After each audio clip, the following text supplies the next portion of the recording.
The Education Secretary does really need to cut the Slopey Shoulders Act, because the Pupil Equity Funding operational guidance that I have read, and I'm sure she wrote, that encourages this kind of spending.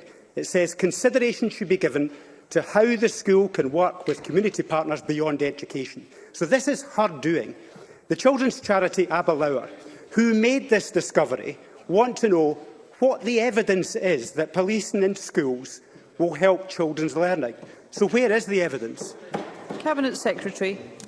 Well, for the avoidance of benefit of the doubt of Mr Rennie, they are not policing in schools. I made that very clear in my original answer. The schools know their learners best. They are responsible for using the Pupil Equity Funding to undertake approaches that they think will best support their pupils to achieve to their full potential.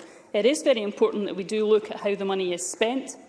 It is often spent on family link workers, for example, and in collaboration with those outside the school, including youth work and family learning, and on approaches to reducing the cost of the school day. But I will give one example, Presiding Officer, about how this money can be used and has been used in schools in Fife, where there has been school holiday programmes targeted at supporting vulnerable and at-risk children, anti-violence programmes and also transition programmes. The school itself shows an improved attendance rate, early intervention in supporting children and families to avoid or limit criminal behaviours, and very much an improved community relations. That is what happens when schools work with partners right across the community, including, if they decide it's necessary and appropriate, with the police. And I think some of the examples of this show that this has been working, as shown by the head teachers' feedback themselves.